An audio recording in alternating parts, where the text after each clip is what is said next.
Hi and welcome to the Malat Cookery channel. So today I'm doing a recipe which has been sent to me by a good friend of mine, a restaurateur over in the USA, and this recipe is for a Chic-fil-A sandwich.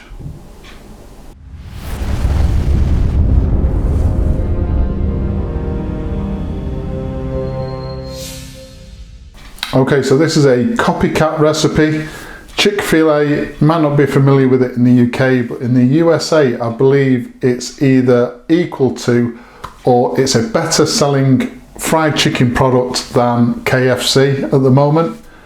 Now, I had a Chic-fil-A sandwich when I was in the USA. They are really nice. I can just about remember what it tastes like, and to me it did taste better than KFC, but that's just my own opinion. So this is a copycat recipe. Some of the procedures within this copycat recipe probably don't occur within the restaurants themselves, the Chic-fil-A restaurants themselves, but this is a restaurateur's take on the final product, and how they get to that product, especially in a domestic kitchen, will be completely different to how they do it in the actual restaurants. Because in the restaurants, some of the prep work goes on before the food is delivered to the restaurant, especially when it's frozen. And also in a modern restaurant, they normally use pressure fryers to fry fried chicken, and obviously we haven't got that in a domestic kitchen. So this particular restaurateur has worked out how to produce a very similar end product, but some of the process that I'm going to go through, if you've ever worked in a Chic-fil-A restaurant, you won't be familiar with.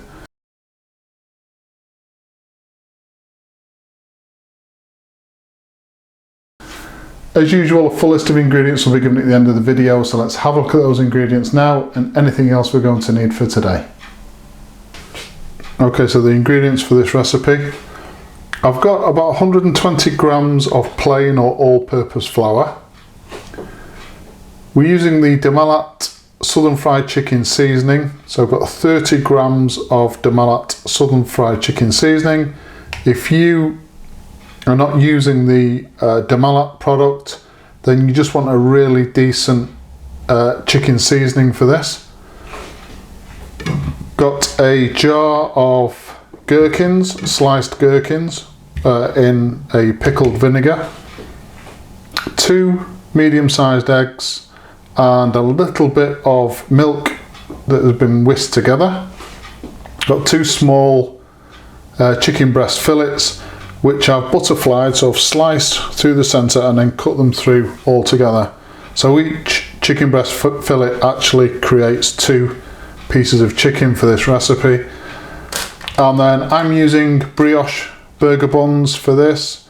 The recipe I was given doesn't say brioche buns, but my family do like the brioche buns, so I'm using that. You can use standard buns if you want. And we're just going to lightly toast those before we make the sandwich up. So first thing I'm going to do is we're going to make up a brine for the chicken breast fillet slices to sit in. This is where the guesswork comes in, I think, from these restaurateurs. So they believe there is a process which happens to the chicken breast fillet before it's flash frozen and then sent out to the restaurants, and that is to sit it in a brine. Brines are nothing new. In fact, I think most meat and fish that are sold in supermarkets now are subjected to some form of brine before they go on sale, because that adds to the weight and increases profits.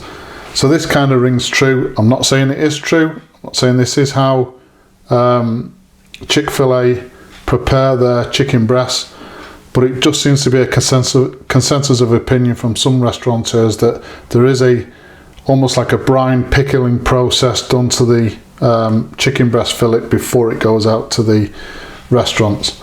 So I've got 150 millilitres of water,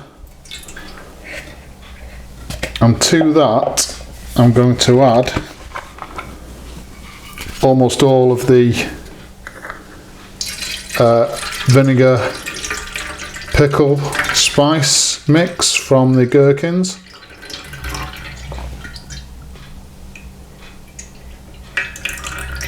So in there now we have obviously the pickling spices from the vinegar solution and the vinegar as well. I'm also going to add in just a couple of the gherkin slices, and then we just want to add to that, apologies this wasn't in the ingredients list beforehand, 1 teaspoon of salt,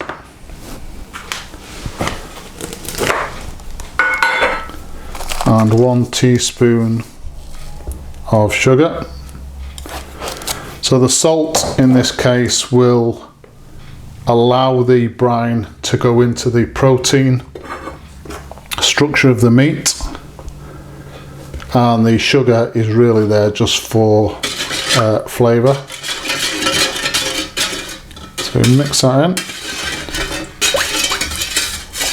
make sure that's dissolved as much as possible, and then we add in our pieces of chicken breast. And now I'm just going to I'm going to cover this with food wrap or cling film, and then we're going to marinate this in the fridge for 2 hours. So once our chicken fillet slices have been marinating in the brine for 2 hours, we're now ready to cook. So the first thing we need to do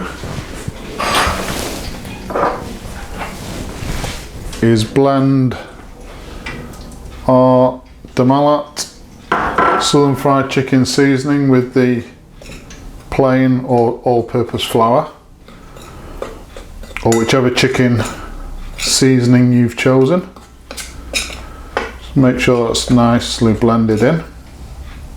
So the trick here is to have enough flour to successfully bread the chicken, but not too much flour that it dilutes the taste of the seasoning. So I've just estimated that around 120 grams of plain flour is enough. Obviously if you're cooking for more, or your chicken breast fillets are bigger than this, then you'll obviously need more flour.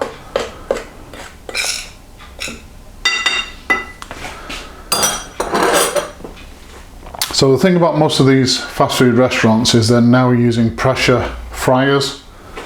We obviously can't do that in a domestic setting, they're very expensive.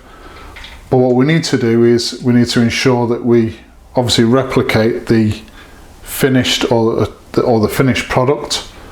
So what I'm doing here is I've reduced the temperature of the fryer. I'm using a small deep fat fryer here. Reduce it down to 170 degrees centigrade. So in a fast food restaurant they probably cook a lot higher than that and much quicker as well. But if we turn the temperature up any more than this, then the breading is going to come out too dark. So I've got it to 170 degrees centigrade. That's up to temperature now. This is new oil. I've got our seasoned flour and our egg mixture. So all we're going to do now is take one of our chicken breast slices. First of all, place it into our egg wash, let that drain. Then into our seasoned flour. Make sure it's well coated. Shake that off. Back into our egg mixture gently. So this is called double dipping. This will create a nice thick coating on the chicken. And then back into our seasoned flour. Make sure it's coated everywhere.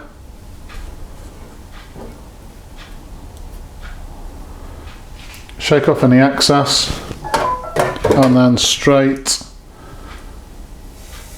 into our oil, and then obviously carry on that process with the second one. So I'll be cooking these probably 2 at a time, and we're going to be cooking or frying these breast fillets for about 10 to 12 minutes. But again, just assess that. These are, now with slices, these are quite thin. It may take less time than that.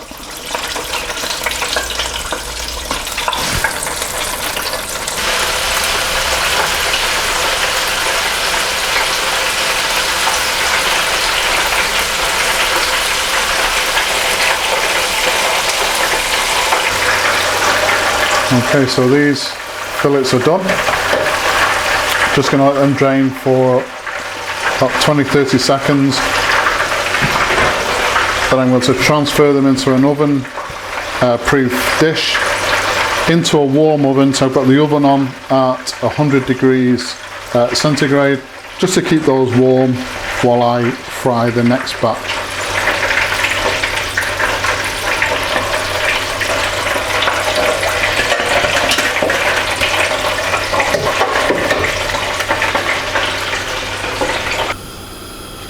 So for the brioche bun, I've just got a griddle pan, lightly oiled with a little bit of olive oil, and just place the brioche bun in the hot pan.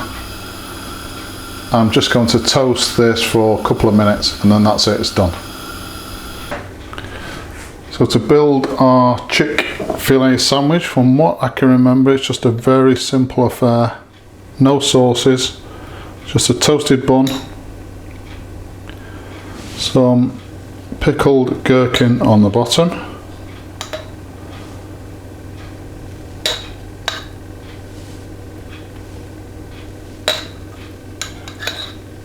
one more,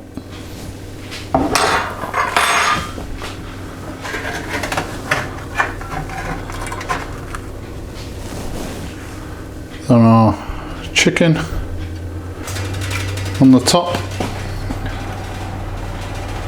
And that, I think, is it.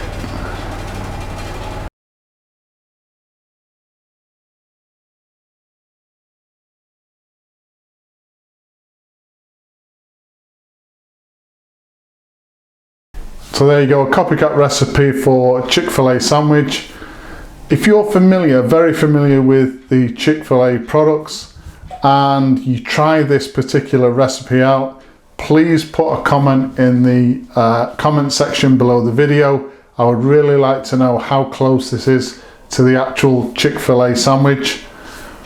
As usual, please subscribe to the channel, and if you've enjoyed this particular video, hit the like button. Thank you very much for watching. Your support is greatly appreciated.